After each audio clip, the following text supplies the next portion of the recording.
Welcome to Sisterhood Checkin. I am your author and coach, Nadira Lewis. I'm so sorry about that noise.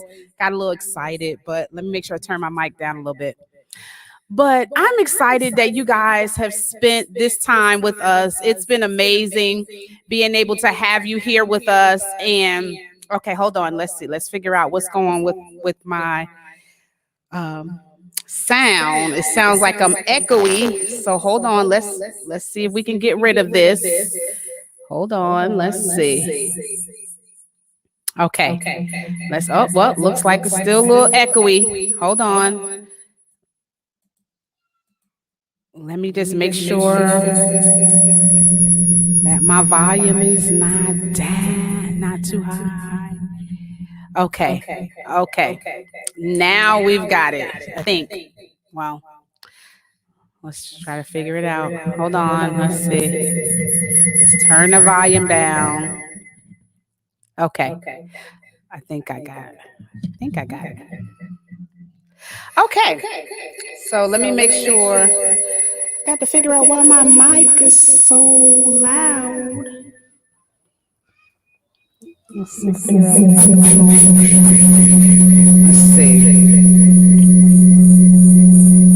Let's figure out why it's so loud. Okay. I think we got it. I think we had a little. Well, hold on.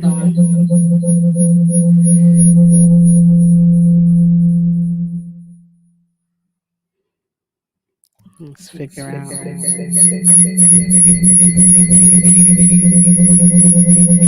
Bear with me, guys. One moment.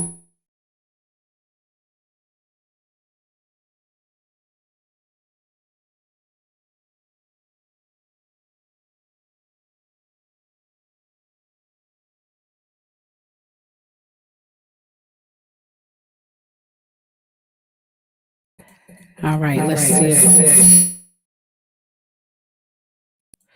Still sounds extremely loud. Let me try to turn it down a little bit more. I don't know what just happened, but while I'm fixing my mic, I want to tell you guys that it's Friday. Thank you for joining me here on Sisterhood Check-in. Oh man, I'm sweating with all these lights and stuff on me, but if you are watching us on YouTube, make sure you click the subscribe button and make sure you hit the notification button so that you can be notified every time we upload a new video.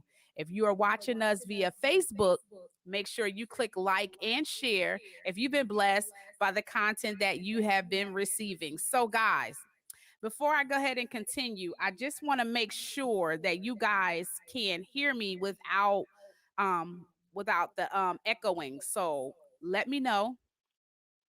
Let me know how everything is going. Let me see. Hold on. Okay. Hopefully that'll change things. Can you guys hear me? If you guys can hear me, put it in the chat and let me know that you can hear me. And I will go ahead and continue with. Looks like, let me just make sure. Okay, looks like everything is okay. So if you guys are not able to hear me, will you put it in the chat? Let me just make sure that I can hear, and then we'll go ahead and continue. I hope you guys are having a fantastic Friday so far. I know I am. Let me just make sure. Just got to make sure that my microphone and everything is clear. I want to make sure you guys can hear me okay. So let me just check. Let me just do a quick check and make sure you can hear me. I've got some awesome things for you guys today. And we're going to talk about mental health. So again, if you can hear me in the chat, if somebody could let me know, I'm going to go ahead and see if I can be heard. Oh, looks like you can hear me. Okay, great. If somebody could let me know, okay. I'm going to go ahead and okay. See if I can hear it in the chat. Oh, looks like you can hear me. Okay, great. Okay. Looks like you can hear me. Okay. So today I'm excited because this month is Mental Health Awareness Month. And mental health is something that a lot of people deal with and don't really talk about it. And so I wanted to kind of share some things with you as in terms of mental health. But before I do that, I'm going to go ahead and take a quick break and I will be back. I'm going to show you something really quick and then I will be back after this. I will see you in a few seconds. Do you have a business, product, or service that you want to share on the Sisterhood Check-In broadcast? Make sure you send us a message at becomingawomanofproverbs@gmail.com, or you can reach out to us at 470-560-5949. We look forward to partnering with you here on the broadcast. Have a wonderful day. Don't forget to join me and international holistic health and wellness coach Charmaine Harrison as we begin to discuss all things health every Tuesday night at 8 p.m. in the Wisdom Clinic. I'll see you on the inside. You sometimes get overwhelmed and discouraged. But let me read to you what Colossians chapter 1 says, verse 8. Who also declared unto us your love in the Spirit. For this cause we also, since the day we heard it, do not cease to pray for you, and to desire that ye might be filled with the knowledge of his will and all wisdom and spiritual understanding, that ye may walk worthy of the Lord unto all pleasing, being fruitful in every good work and increasing in the knowledge of God, strengthened with all might according to his glorious power unto all patience and long suffering with joyfulness, giving thanks unto the Father, which has made us meet to be partakers of the inheritance of the saints of light. I just want to take the time to tell you, be encouraged. Don't let anybody take your light, and just know that God is always in control.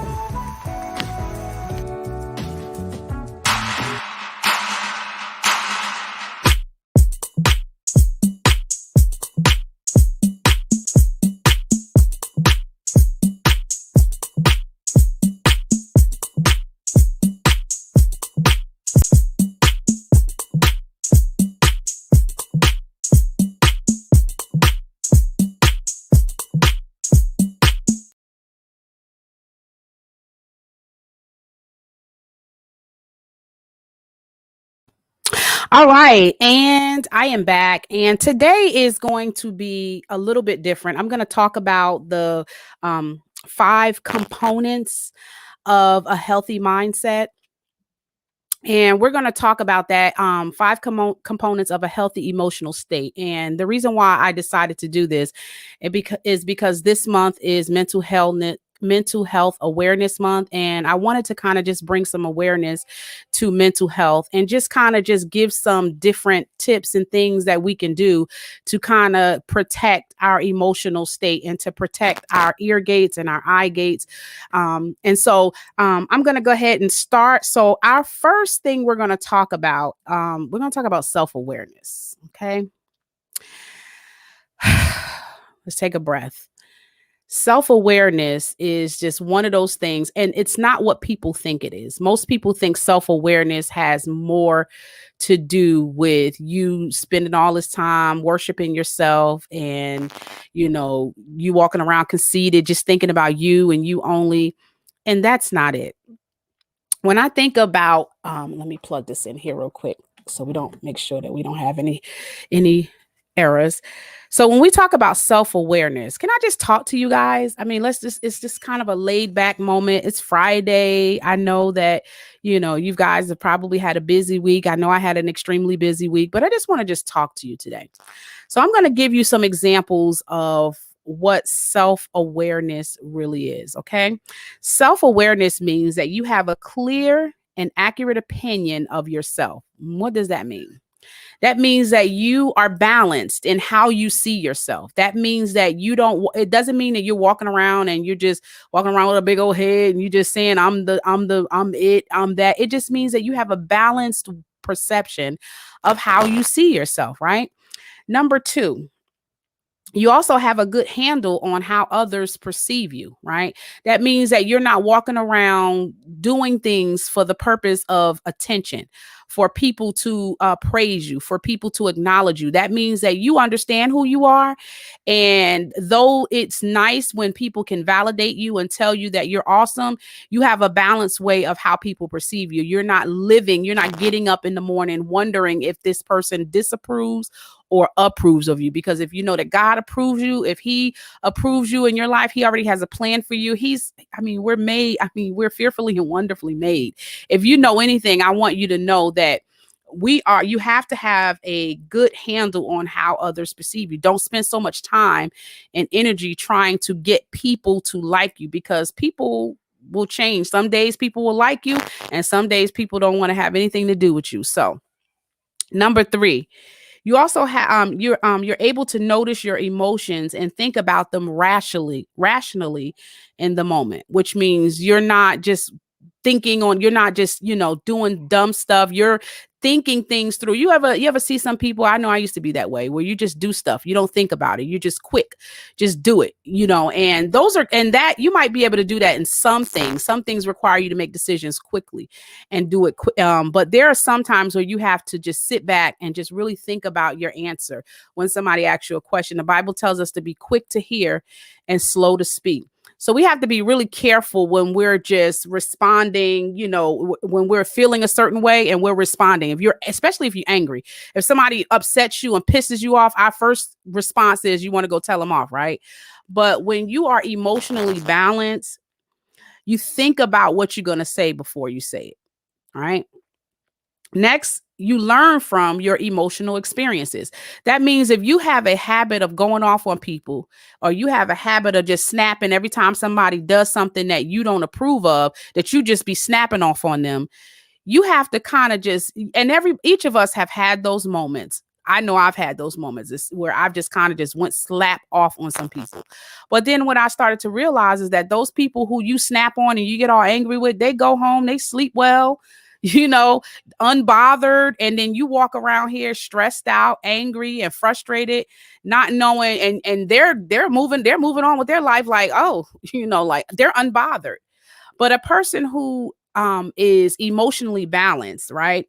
They're able to learn from their emotional experience. So if you might have had a situation where you might have responded in your flesh and wanted to go off on people, now you sit back and you realize, you know what? I'm going to just preserve my energy, and I'm just going to let God deal with that. I'm not even going to do that. And there's going to be times where you have to be the lion and the lamb, and you're going to have to put people in their place. But putting people in their prospective places it should not get you out of your position of who you are, right? Also, the last thing we're going to talk about in self-awareness is you are aware of your strengths and your weaknesses, right? That means that you have a balanced way of looking at things in your life where you need to work on some things, and you're not allowing it to overtake you. I used to be a person, when I knew that there were certain areas in my life that I knew I needed to correct, I would spend so much time beating myself up over this thing over and over again. But what I had to realize is that once you take inventory of things that you need to change in your life, don't dwell on it. Don't allow the emotion of it to be connected to you, because what happens is, if you don't detach your emotions from it, then you're going to be overwhelmed. You're going to get frustrated, and you're going to feel consumed, and you're going to be overtaken by something as a mere thought. If you know that there's some strengths and weaknesses in your life, take note of it. And then, like I heard somebody one time, I was listening to, several different motivational speakers that I listen to in the morning that really just gets me off my feet, and just really just, especially, and yeah, I do listen to motivational speakers. I do read the word, but I do listen to other people who have mastered overcoming things that I am trying to, or had trouble coming over. So yes, I do, for those of you that might want to know. But I was really motivated by the fact of how powerful our mind is when we position ourselves and allow ourselves to really to remember that, what, we are made in the image of God, and that God's original plan and intent for our life was us to be emotionally stable, right? It's not his will for us to walk around, flipping off the handle and losing track of our emotions because of things or circumstances, right? So you're aware of your strength. That means that there's things we talked about, being aware of your weaknesses, but you're also aware of your strengths. You know what you're good at. You know what you're great at. You know what things you need to work on. But when you take inventory on things that you're able to do and that you're strong at, you're in that state where you're aware. That's a part of being self-aware. You're aware of your strengths. You're aware of things that you're good at, and you're aware of things that you need to work on, right? And I'm going to show you something. I was reading this in Colossians chapter 3, verse 1. And I just want to kind of show you this. Um, and I just really hope this really helps you. But this is something that I read.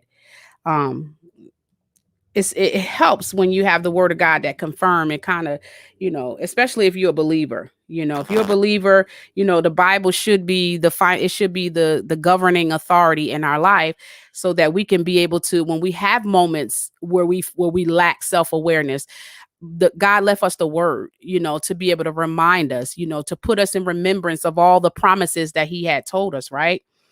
Because guess what? He already knew the things that we were going to face.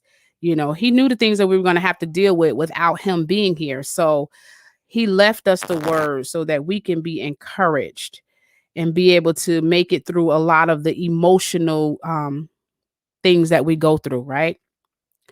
Okay. So in Colossians chapter 3, verse 1 says, if ye be risen with Christ, seek those things which are above, where Christ sitteth on the right hand of God. Set your affections on things above and not on things on the earth. For ye are dead and your life is hid with Christ in God, right? And I was thinking about this as I was reading down the scripture, as I was reading down this chapter. I got to this one part and it's just really just kind of opened up my eyes. In verse 10, it says, and put on the new man, which is renewed in the knowledge after the image of him that created him.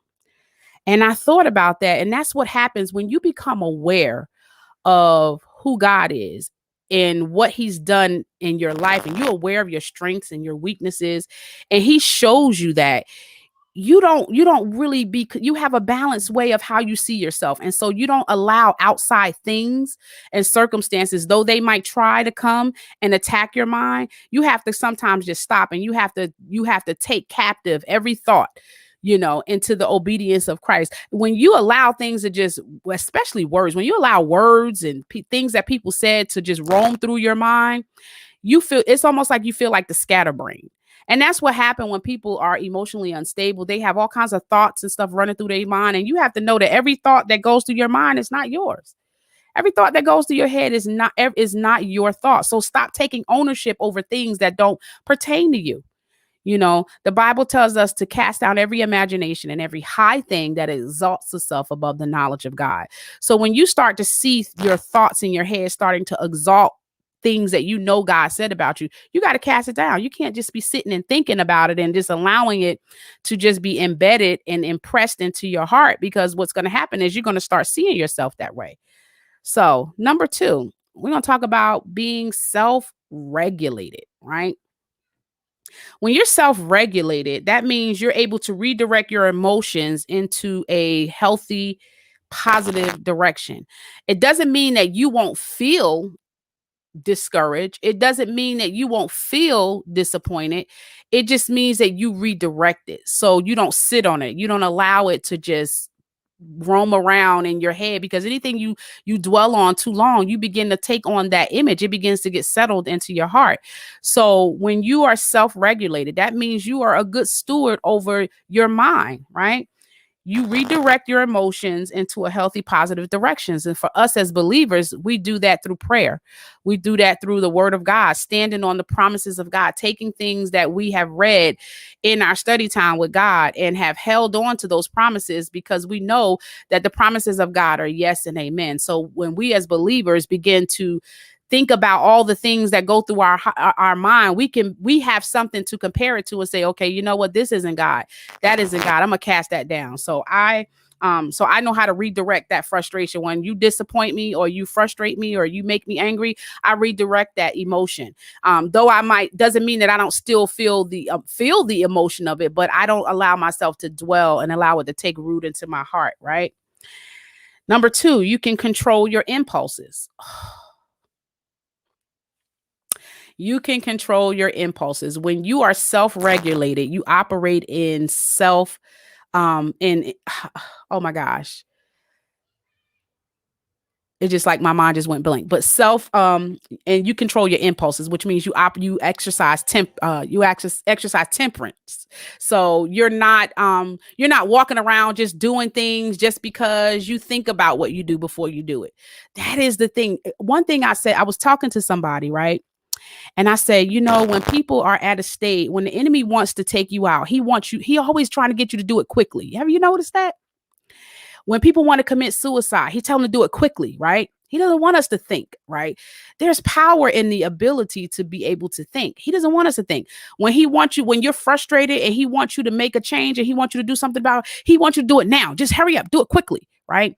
You got to be careful when you start to feel like you want to be impulsive, right? To make a decision that you haven't thought about or prayed about. There's, like I said, there's going to be some instances where you're going to have to be quick and you're going to have to make a decision, but there are some things you really need to sit down and really think about, when you're making purchases, when you're buying something, or when you're just making major transitions in your life. You have to be able to sit back and think about that thing, because when you take your time and you think about it, God tells us that when we acknowledge him in all our ways, that he'll direct our path, right? So don't allow the enemy to cause you to do things quickly, right? Because that's how because sometimes some of us have done some things and later went back and was like, dang, I wish I would have went back and not did that. I wish I would have not got into that relationship. Oh gosh, I wish I would have not made that major purchase. I wish I would have not moved over in that area, in that particular place, because we move too quickly. We're impulsive. So self-control, that's the word I wanted to use. Self-control. So when you can control your impulses, you are able to exercise self-control. Thank you, God. So next, you take responsibilities for your actions. You don't go around blaming people, right? You don't go around telling people, oh, it was because of her, it was because of him. He did this to me. Oh, no, they did that to me. She's her fault. You are able to take accountability for your actions. That means when you know that you're wrong about something, you don't have a problem saying, you know what?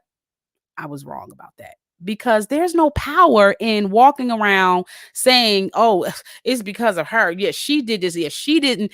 When you take responsibilities for your actions, it really shows that you have that you exercise self-control, and that it takes maturity to do that. Not everybody is able to do that. So the next time you take responsibility for some of the things that you've done, it shows your level of maturity, right? Take a moment before you act or speak, right? Be quick to hear and slow to speak. The reason why I've been really trying to practice this even more, because like I said, especially, where I come from, we're fast talkers. I'm from New Jersey. We talk fast. Sometimes when you get around people and they're talking, they're talking fast. Especially when you're being sold some things, I don't mind telling people, let me think about it. When people tell me not to think about something, I run. I run really fast, because if we don't because the Bible tells us to acknowledge, God tells us to acknowledge him in all our ways and he'll direct our paths, right? Now, that may not apply to everybody. Some people might feel like, well, I could do whatever I want. I don't need to ask God's approval. I just need to make a decision and do it quickly for some things. But we really, in this day and time, really have to pay attention to the voice of God, because sometimes the enemy will set us up to be in different things, in different places, out of place. And then we wind up jacked up and thinking, well, how in the world did I get here? How did I wind up in that? So take a moment and think before you act. Before you do anything, think before you act. Manage your negative moods and thought patterns. Oh gosh, that is like the hardest thing. You ever been so frustrated and you've been so mad and it took you a minute to kind of calm down, and you're trying to pull yourself together because you're angry or you're upset or you're disappointed. I think disappointment really is hard. When you've been disappointed by someone or something, it's harder to kind of like pull your emotions together and not think negatively. But the more we practice on trying to take those negative emotions and redirect them towards something else, when we replace it with something positive or with the word of God, over time, I think, and to me, that's why affirmations are good. Affirmations don't. The only thing affirmations do is help you change your mental state so that you can be able to receive whatever it is that you're thinking about. It gets away from it, kind of prevents that mental block. So when we affirm ourselves daily through the word of God, we push away those mental negativity blocks that are there to kind of prevent us from being able to move past that particular emotion. Next, you got to be open for change and new ideas. Some of us don't like change. I know I was one of them. I was the type of person, if it ain't broke, don't fix it, very comfortable. And I started to realize through my journey that change can sometimes be good if you allow it, if it's for the better. And you have to be open. You have to position your heart and your mind in a place to where you want to change, where you want to grow, because anything that sits still dies. So you want to make sure that you're growing in not just externally, but emotionally. I don't want to be one of those people that are just growing externally and not growing internally. Because what's good? I mean, what profit a man if he gain the whole world and lose his soul? And your soul is where your mind, will, and emotions is, right? That's the soulish realm. So if you don't have control over your emotional well-being, everything, it'll show. You'll be completely out of control. So I want some feedback. You guys give me some feedback and let me know how this is really helping you guys. I'm going to go ahead and take a quick break. And while I'm taking a quick break, we're going to go back and we're going to talk about self-motivation. It's going to be amazing. I'm sweating, you guys. Forgive me. It's extremely hot over here with all these lights on. So the lights is making me sweat. So if I look clammy, it's because I'm extremely hot. So, but we're going to be right back. We're going to take a quick break, and I want you guys to think about some of the things that I've talked about. Think about self-awareness and being self-regulated. And we're going to continue right after this. So I'll be back right after this. IBG Careers is looking for customer service representatives needed to service their customers from home. If you're interested, please apply at www.ibgcareers.com.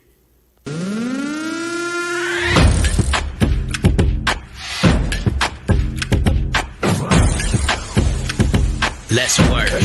I lay me down to sleep. I pray the Lord that I wake again. I wake again. I pray the Lord that I.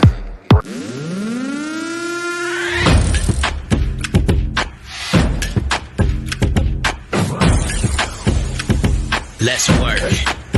Yo, it's go time, showtime, never backing down time. One shot, yo, make it count, yo. Crunch time, shine time, make this moment my time. Get a grip, yo, ready, set, go. We bring the thunder. Bring the thunder. Let's work. Bring the thunder. Let's go. Bring the thunder. Let's work. Bring the thunder. Let's go. Yeah.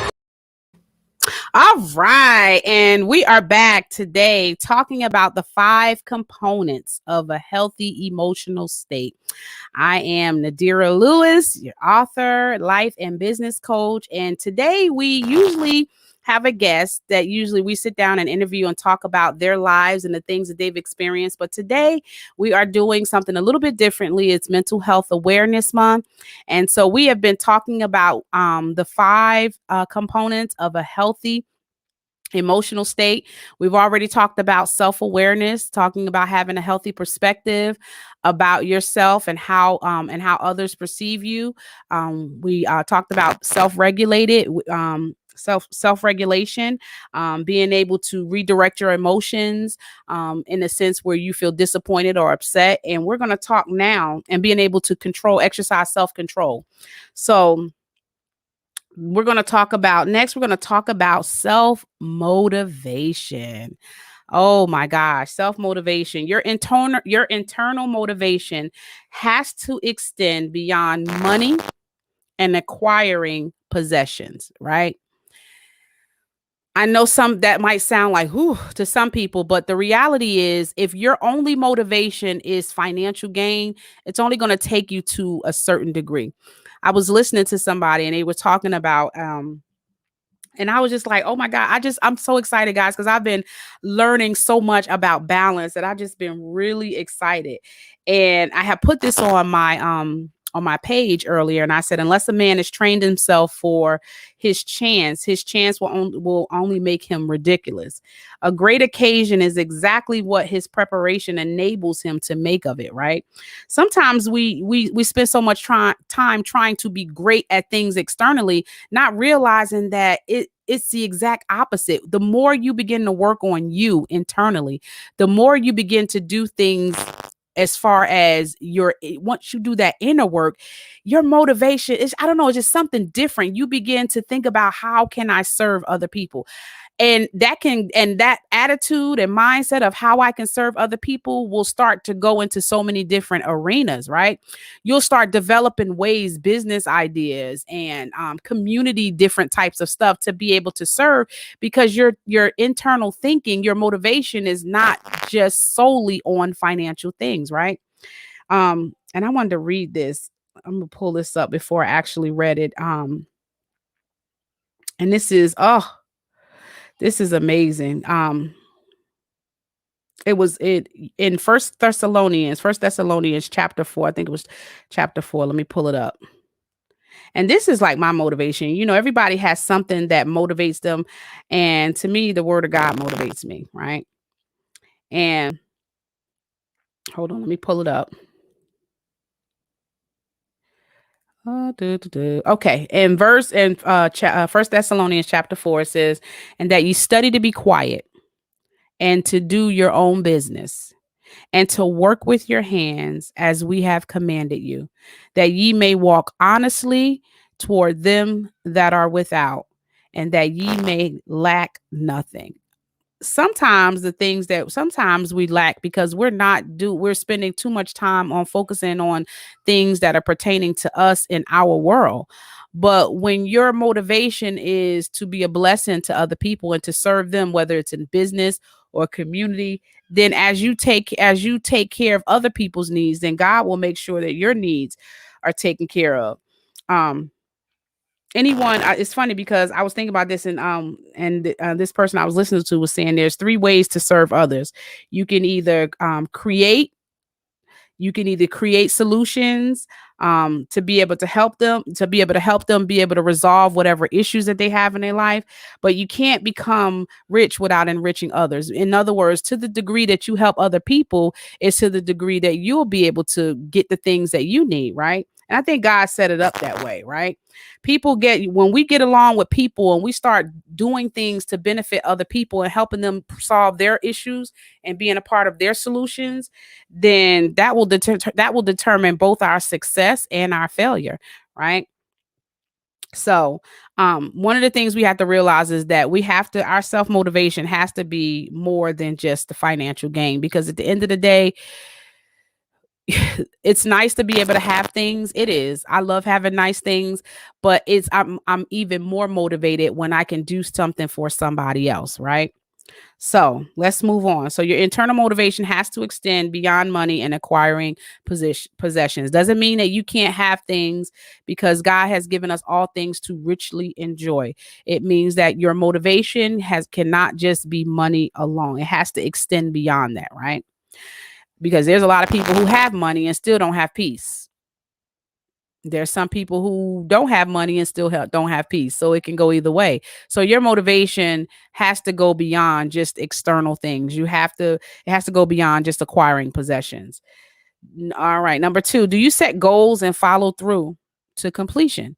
A lot of the times we don't set goals and directions. When you set a goal, it's setting goals set you up for success in certain areas of your life. If you know that you want to go from point A to point B, you have to be able to have a plan to get there, right?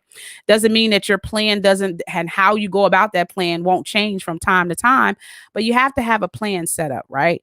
The Bible tells us to go to the ant sluggard and study their ways, how they don't have a overseer, but yet they gather all their food in the winter. So it's the same way with us. We have to study people and things and figure out, okay, I'm going to get motivated I get motivated when I see other people that are doing well in their personal life and in their business life. I get motivated by that. I get motivated when I see people winning, not just in their external life, because people can put on a front externally, right? But when I see you winning privately, when I see you winning in your mind, when I see you winning over depression, when I see you winning over discouragement, those things motivate me. It motivates me when I'm winning over those things, when I don't allow the things in my external world to cloud my judgment and my mind. I'm motivated, you know?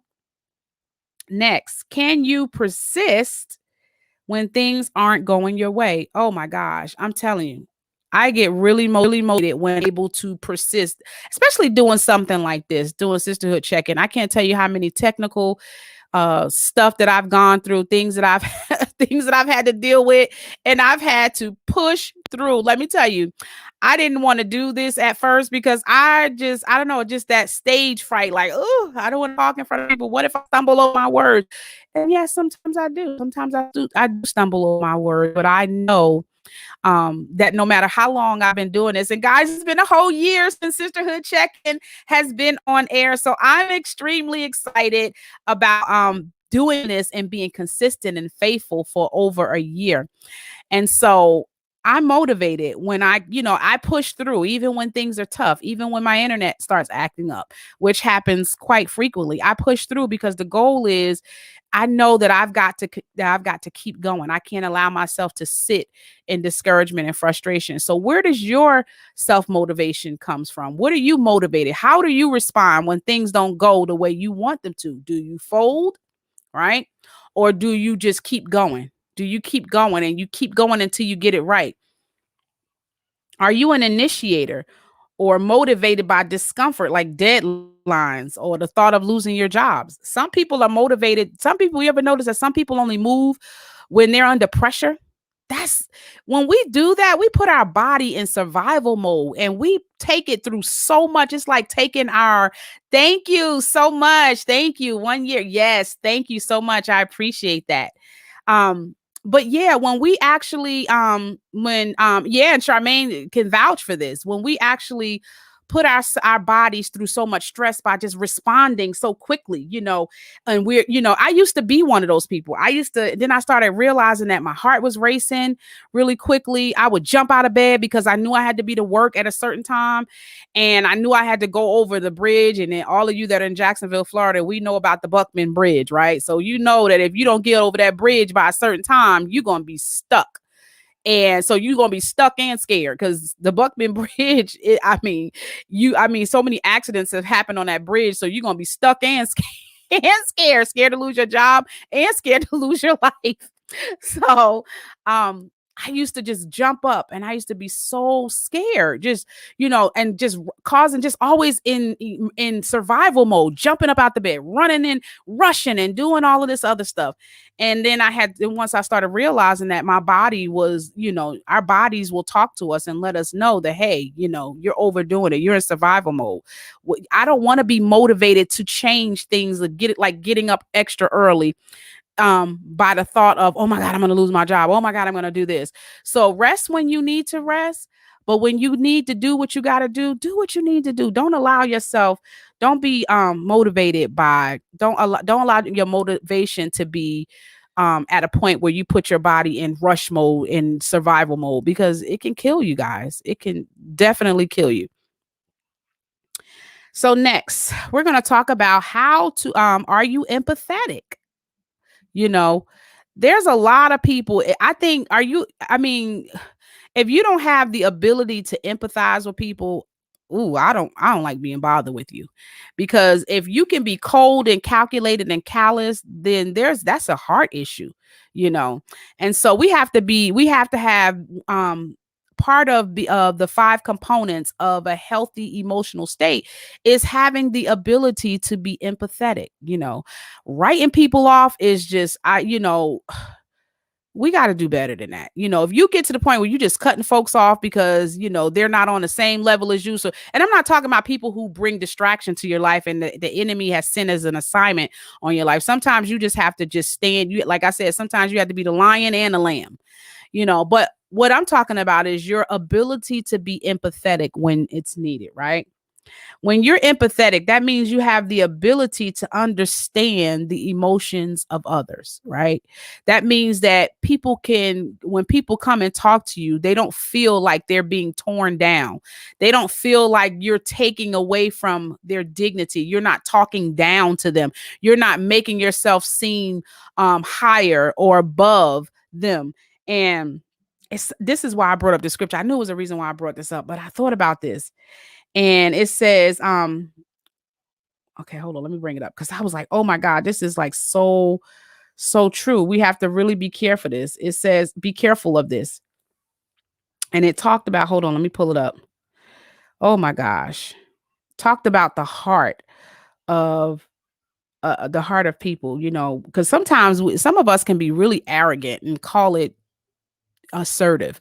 There's a difference between being arrogant, which means there's no empathy to you. You just reckless with your words, you reckless with the way you talk to people. And that's not that shows that you're not at a point where you're emotionally that your emotional status is healthy, right? Um Hold on, let me see if I can bring it up. I've got to figure out. Okay, while I'm waiting for that to come up, I'm gonna go ahead and keep talking. But it was a scripture that was saying, the Lord searches our heart. We got to be careful to stop treating people like they're nothing, because they're not where we are. We have to be really careful of that, because, and that was one of the things that Jesus was talking about with the disciples, is not, we're supposed to prefer one another. We're supposed to prefer each other over one another. So when you walk around and you're talking down to people, or you talking negative to people, or you using your authority to take advantage of people, you have no ability to be empathetic. We have to make sure that we're careful with our words, and we have to make sure that we use our words to uplift people and to bring people into truth. And sometimes that may not always be, sometimes telling people the truth may not always be comfortable, because sometimes you might have to say some things to people to get them out of an emotional state. But in the back of your mind, there's a part of you that is still empathetic. So we have to make sure that we are exercising our ability to be empathetic, right? Next, we're going to talk about understanding yourself is one of the first steps to understanding others. When you understand who you are and you think about the things that you've had to deal with and the things that you've had to overcome, it makes it a lot easier to develop compassion for people that are in the same state as you, right? So if you or have been in the same state where you have been, so if you've overcome depression and you've overcome certain things, and you see people who are struggling with their emotional state, and you get to the point and you can understand that, you can empathize with them because you've been there. And so there might be some things that you might be able to share with them to help them get through that, which is why I do what I do. That's why I have the wisdom clinic, where I have classes where I help you through different things. I help women take their life experiences and turn them into life lessons for other people, because sometimes we go through things and we think that when we overcome things and we go through things, that we don't have the ability to be able to help others. We don't think that, that we can help other people. And you can. If you've gone through some things, you can help somebody else, right? Your trials are not wasted. Or I mean, it shouldn't be wasted. Some people do. Some people, overcome stuff and they go on with their lives. But our ability to be empathetic causes us to see people as they are, see people where they could be and not where they are, right? Next is, do you understand the similarities in basic emotional makeup, in a basic emotional makeup? Meaning that in order to understand the similarities of it, part of it is being empathetic, right? Understanding where that person is emotionally. So if you see somebody or you're around somebody who faces discouragement or have low self-esteem, it doesn't mean that you just treat them like a baby and you don't tell them the truth. It means you're able to empathize with them and understand and know, especially if you've overcome it, you can say, okay, this is how I got through it. Let me take you through that. Let me show you how to get through this through the word of God. Next is, do you have the ability to help others cope with their emotional challenges, right? It's so easy, especially when you see people on the street And I was talking to somebody about this last week, and I say, when you see people that are on the street, we automatically assume that they, yeah, for some people, they have, they're just, just gone in their mind. But there's some people who didn't start out that way. There's some people that are on the street that have allowed life to overtake their mind, and they've been treated in such a way that they've allowed every disappointment and discouragement to beat them down emotionally, to the point to where one thing I'm realizing, it doesn't matter what you have. If you don't have control over your emotional state, you will lose everything around you, right? So you got to be careful when you're around people that are on the street and they're homeless, because it's funny, because when you talk to some homeless people and they'll be like, I'm at peace, and you'll be like, wait a minute, but you don't have a roof over your head. And they be like, I'm at peace, and to the natural man, that might be like, how you at peace when you ain't got nowhere to live? But that really showed me something, that peace is not necessarily a matter of a physical thing. Peace is an internal thing, right? And when you have peace on the inside, I had wrote this thing one time, and I said peace is a kingdom, and it is a kingdom incentive. So when you have the peace of God, right, that it doesn't matter if things are not going the way you want it to.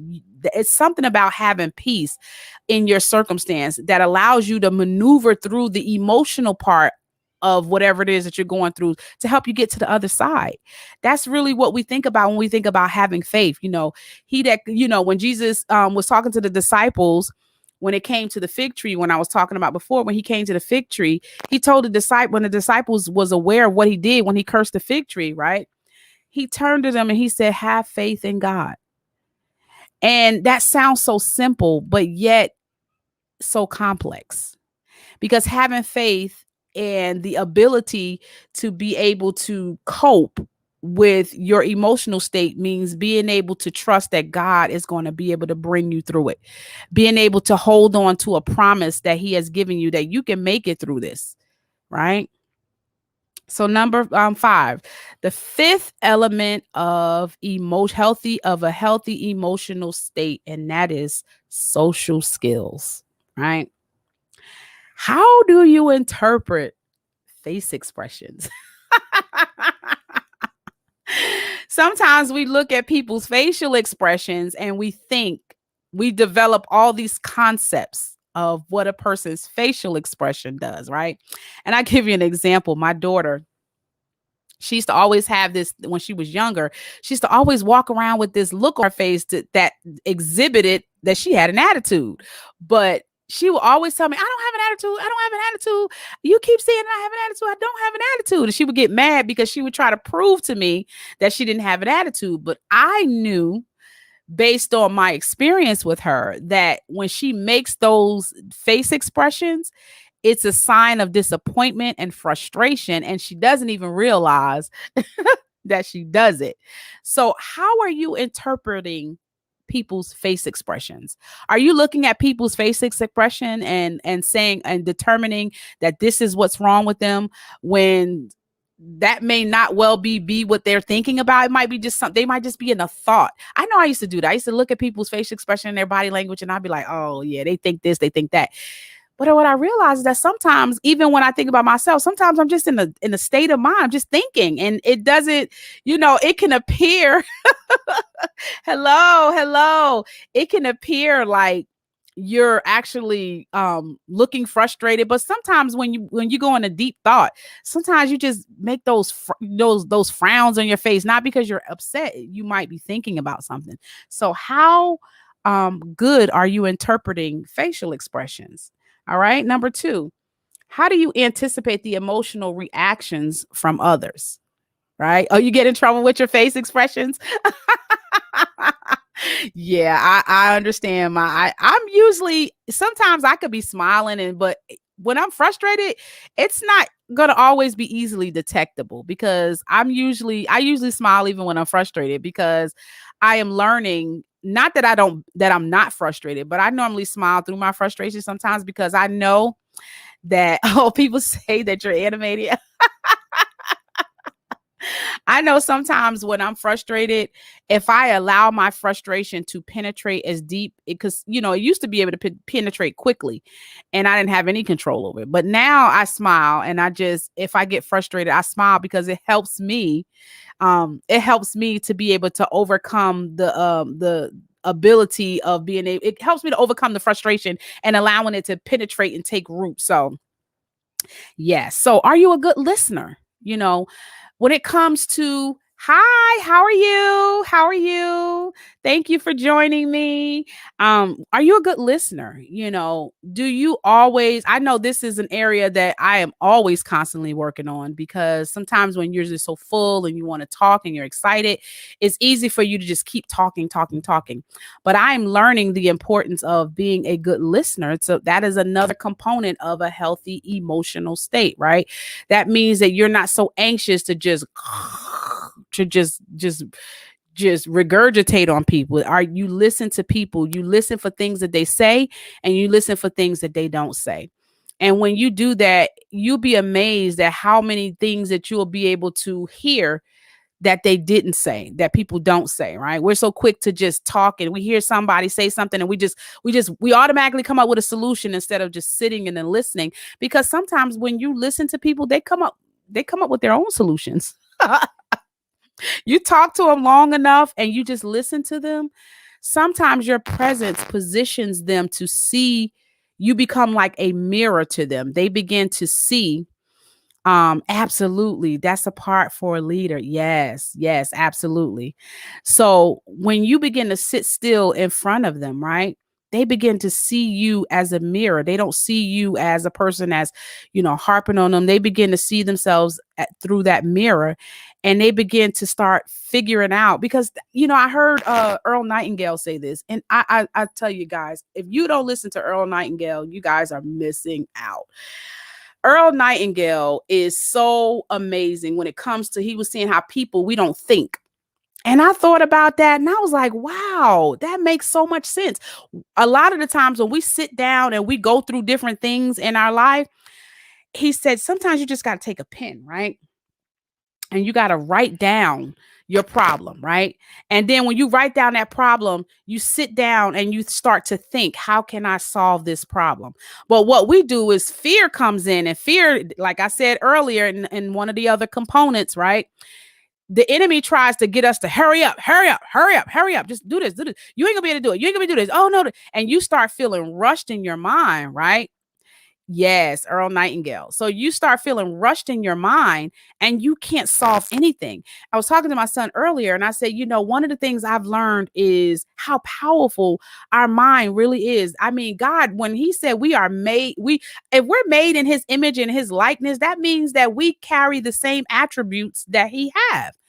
And so we are problem solvers, which means everything that we need is on the inside of us, right? He didn't send us to earth half packaged. We have everything that we need on the inside of us. So sometimes when you go through things, you got to take a piece of paper, right? Take a pad, right? And get a pen, right? And write down your problem, right? And take a minute while you're praying about it. Take a minute and just sit and think. And you will be, and I'm telling you, I'll give you a testimony for me. This works. Oh my God, this works. If you guys just try this, right? I had an issue that I had to deal with. I had something that I had to take care of, and I was at a deadline for it, right? So I went and I was in a particular place, and I said, God, I got to get this done. I got to take care of some things, because a lot of I have my own business, and I have different things that I do. I have different clients and different things that I do. So I was thinking about some stuff that I needed to do pertaining to my business, and God showed up, and he showed up quickly. Right. And I thought to myself, God, wow, if I wrote down the things that I needed to accomplish, right? And I sat there and I thought, and it just came to me just like that. And I thought, wow, how many times? Yes, exactly. You know what I'm talking about, right? So, and I thought, wow, there are times before where I used to just get overwhelmed and just, I didn't even want to think. I just would just, oh my God, oh Lord, oh, and I would just start freaking out. And I'm like, oh my gosh. Now I realize the power of being able to sit still and think. Because when we sit still and we think, God will start speaking to us. I believe, when the scripture told us to be still and know that he's God, I think that God downloads things when he got us at a place where we're not distracted, right? When we're not distracted, we can hear better. Part of being a good listener is not being good at listening to other people, but be able to hear when God is telling you something, telling you what direction that you go. This is not the day and time to not know which direction that God is going. And I'm telling you right now, this is not the time. Okay. So when you understand your power of influence is the next thing. Understanding your power of influence, right? That more so has to do with understanding, being aware. It's a part of the first part of being aware of who you are, your strengths and your weaknesses, and what you're capable of doing. So not only do you take notes and be able to look at the things that you have to deal with and be able to sit and think and go through it, we have to realize the power of our influence. Death in life is in the power of our tongue. We have to be careful, which is why he told us to be quick to hear and slow to speak. Right? We have to be so careful, especially if you know that your words have power. When you are really and truly aware of that, we'll speak less. We'll be more cautious, right? Hey, Yolanda. Yes, real talk, right? When we realize the power of our words, of the awareness of our word, when we become aware of the power of influence that we have, it will cause you to slow down, right? It'll cause you to think about what you say before you say it, right? It'll cause you to be quick to hear and slow to speak, right? You won't allow things to get you overwhelmed and anxious, right? Because you'll realize that, wait a minute, everything that I need God has already put on the inside of me. There's no need for me to freak out. There's no need for me to respond to certain situations. We have to put more emphasis on trusting what God has put on the inside of us and discover, because sometimes some of us just don't know. That's just real talk. Speaking, right, Yolanda. Yes, speak less, right? And speaking less doesn't necessarily mean you don't convey your message to the world. You don't continue to operate in the way that you do. It means that you are more aware, because you know your influence. You're more accountable. Your accountability for the things that you say is gonna be more. You're gonna be more aware of it. Like, I can't just talk to you any kind of way, because I know if I talk to you any kind of way, and I know that my words carry power, then I'm gonna be accountable for the things that I put out there and the things that I say to and about you. And it just frees you up, right? When you walk in the attitude of gratitude, you are careful with what you say. You don't allow, don't just be running off at the mouth, right? When you have an attitude of gratitude, you'll be amazed at how much stress just comes off of you, right? Because you realize that I can create my world around me by the things that I say and by how I think, right? And so the next time you go through something, right? I want you to think about that. When you go through a problem, stop, right? Write it out, whatever that problem is, and sit there and think. Exercise the muscle in your brain, you know, and because some of us don't. We are just used to people thinking for us. We used to people telling us what to do. You know, that's a dangerous thing, where you get to a point where you can't function unless somebody's telling you what to do. Oh my gosh, that's a dangerous thing.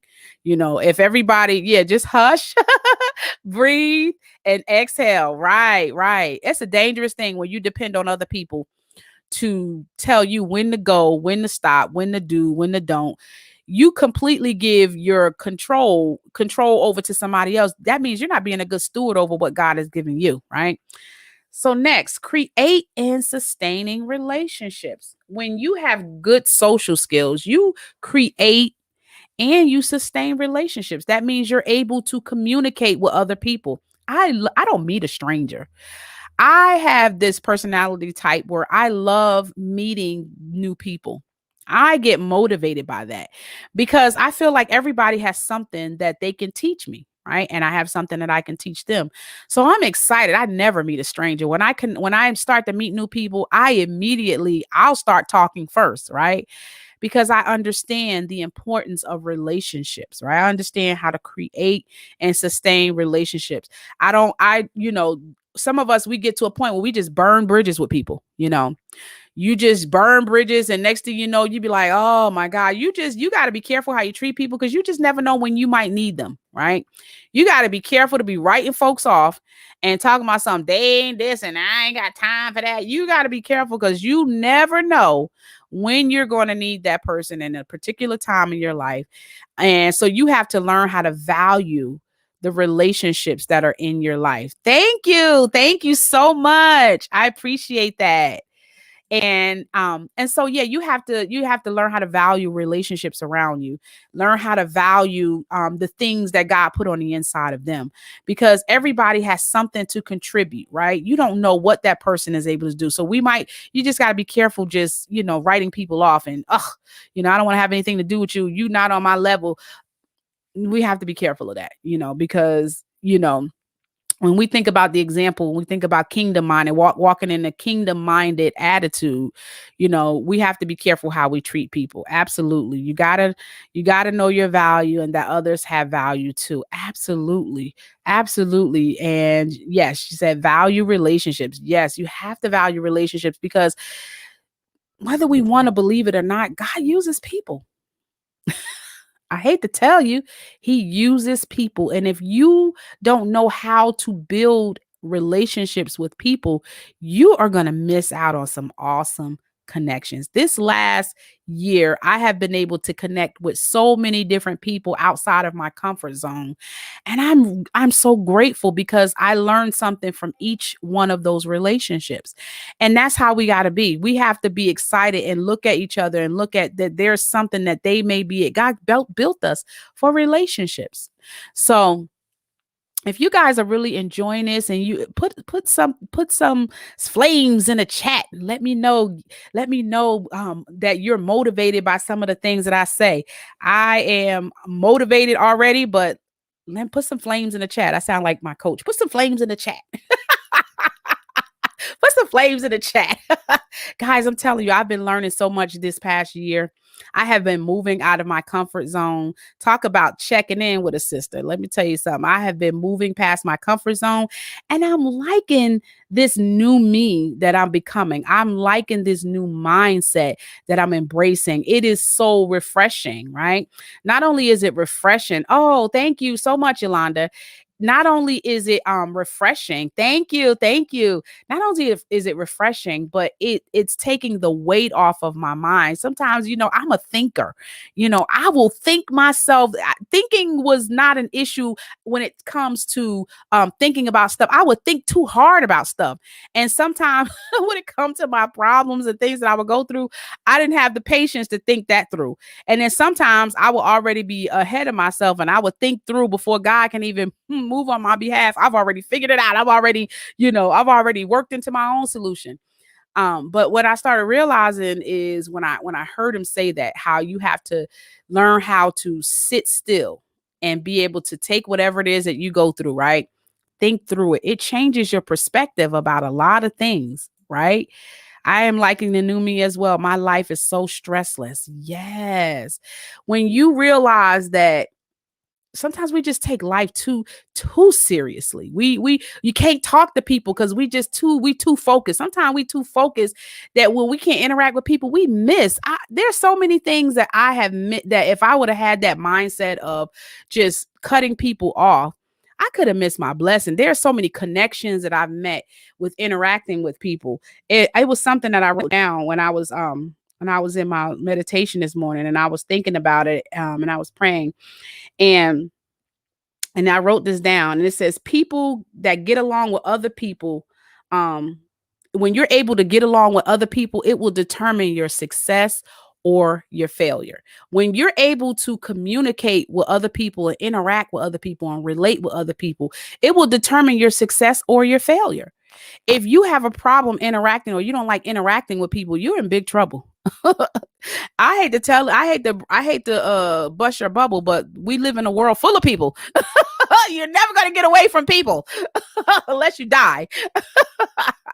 You're never going to get away from people. So we have to learn how to categorize. If you know that you're happy, if you're around people that are more negative and they have the negative energy and they're always pulling, always causing you to feel drained and worn out, then yeah, you have to be a good steward and be able to be able to say, okay, you know what, this particular relationship is draining me or it's taking away from me emotionally. So I have to be a good steward over my own emotions and make sure that I'm not allow myself to be drained and allow myself to be pulled to the point to where we're supposed to give people out of the overflow of our cup, right? If you're giving people out of a cup that you're still filling, you're going to always be fighting for completion or fulfillment. But when you take time to fill you up, right, and fill your cup up, then anything that goes over that is what you should be giving other people, right?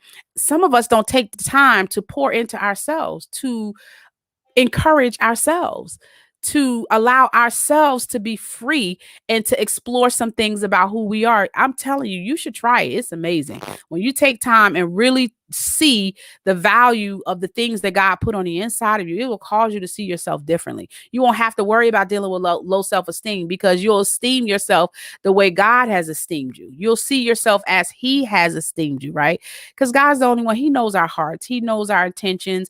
And when we take that time to say, you know what? God's thoughts about me are good and not evil. When you think like that, then you really see that the God's thoughts about you are not evil, you begin to look at yourself and realize, wait a minute, I do have value. I do have value when it comes to being in the earth realm. I do. If I didn't have value, I wouldn't be here, right? Right. Knowing your value. There it is again, right? Know what we know. I saw this meme one time that says know your value and then add tax. And I thought to myself, wow, that's pretty cool. Know your value and then add tax, right? So part of your social skills, like I said, is being able to yeah, definitely, right? Yeah. Part of our social skills is being able to properly interpret people's facial expressions, right? And you do that by conversating with people, not just assuming, just looking at them and just assuming that that's the way they are. And by learning how to be a good listener and understanding your power of influence and creating and sustaining relationships. So that's pretty much it. Again, for those that are just coming in, we are talking about the 5 components of a healthy emotional state. All right. And I've talked about the different 5 components. I talked about self-awareness being one of those components. Self-awareness is means that you're able to have a clear and accurate opinion of yourself, and you have a good handle on how others perceive you, and you're able to notice your emotions and think rationally, right? Then number 2, we talked about self-regulation, right? And self-regulation, you're able to redirect your emotions, you exercise self-control pretty much. And that you're able to redirect your negative emotions in a healthy, positive direction. That's when you know, hey, I got a hold on this, when I don't allow that frustration to overtake me.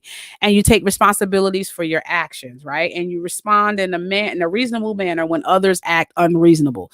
That means you're not tripping if you see people, when you see people and they get all upset and they start cussing you out or they start talking down to you, you don't act unreasonable, right?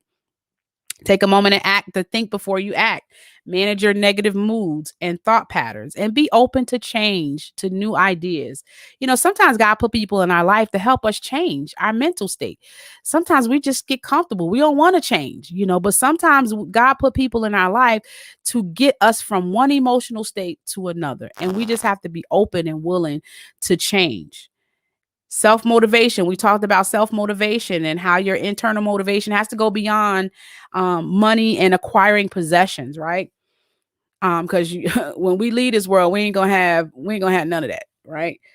Learning how to set goals and follow through to completion, right? Are you an initiator? And are you motivated only when you're when you're uncomfortable, when you're faced with deadlines or the thought of losing your job, Where does your motivation comes from? And do you have the ability to be empathetic, right? This is the 4th stage of being able to know that you have a healthy emotional state. And we talked about how you have the ability to understand the emotions of other people, right? Absolutely. Absolutely. Practice telling yourself you're valuable. Yes. Understanding that the first step to understand yourself is the first step to understanding others, right? How can you love your neighbor as yourself if you don't Jesus tell us to love your neighbor as you love yourself? Well, guess what? That is, if you don't love you, how you going to love somebody else properly, right? If you don't love you, how you going to love them?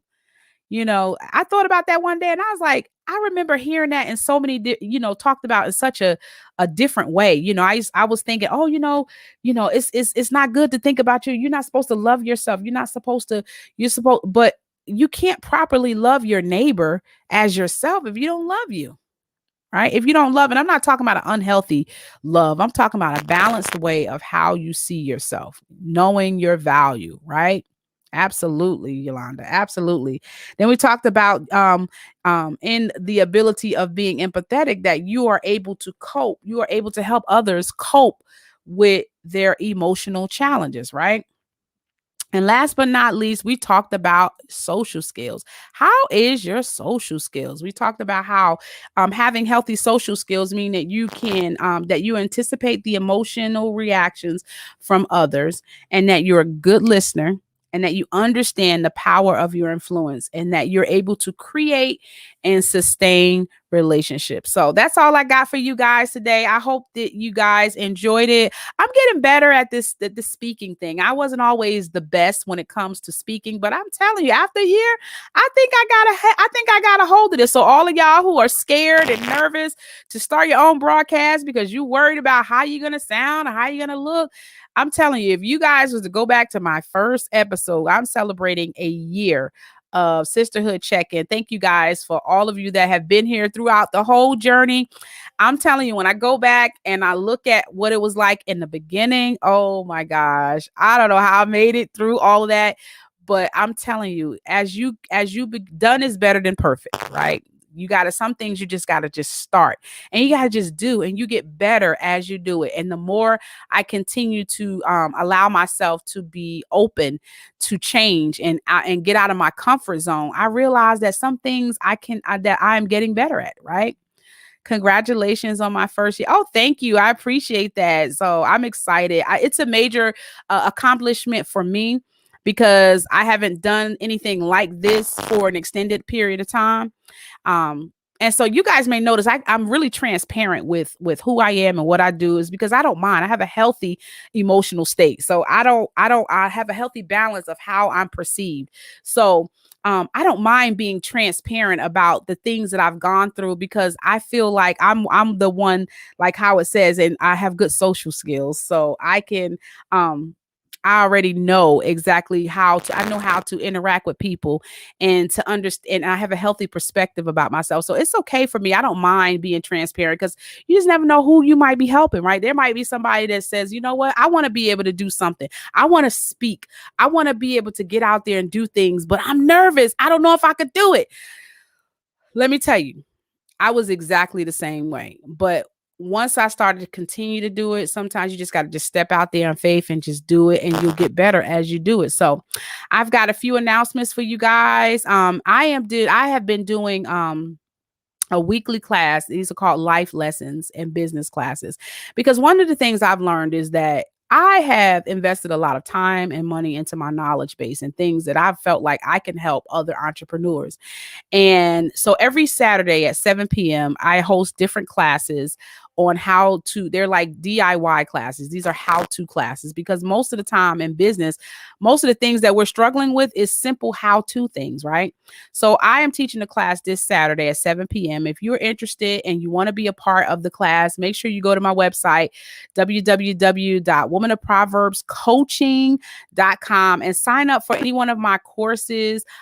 It's amazing. People have been really enjoying the classes, and I'm great, and I'm glad to be able to contribute that to you guys. So I'm going to show you guys this commercial really quick, and then we're going to come back and we're going to have final words. If you guys have had any questions or comments, I'm going to be here for a few more minutes to go over that, but we'll be back after this. Thank you guys again for watching. I'll see you in a few moments. IBG Careers is looking for customer service representatives needed to service their customers from home. If you're interested, please apply at www.ibgcareers.com.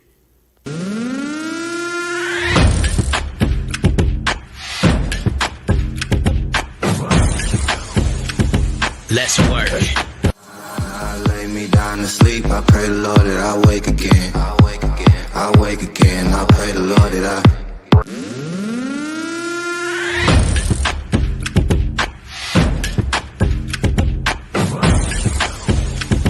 Let's work. Yo, it's go time, showtime, never backing down time. One shot, yo, make it count, yo. Crunch time, shine time, make this moment my time. Get a grip, yo, ready, set, go. We bring the thunder. Bring the thunder. Let's work. Bring the thunder. Let's go. Bring the thunder. Let's work. Bring the thunder. Let's go. Yeah. All right. And we are back here with Sisterhood Check-In. I am Nadira Lewis, author, life, and business coach. And we have been talking about the 5 components of a healthy emotional state. So if you are watching on a replay, make sure you put replay on there so that I know that you've been watching us. And I'm here in the last segment to answer any questions that you may have regarding life or business. This is a check-in. So check in with me and let me know how you're doing. Put it in the comments and let me know how you are doing and what you have planned for this weekend. I'm excited while I'm waiting for your response. I'm excited to let you guys know that, I've created this digital planner and journal. And this, I'm telling you, this planner is amazing. For those of you who have it, put a comment, let me know how you're enjoying it.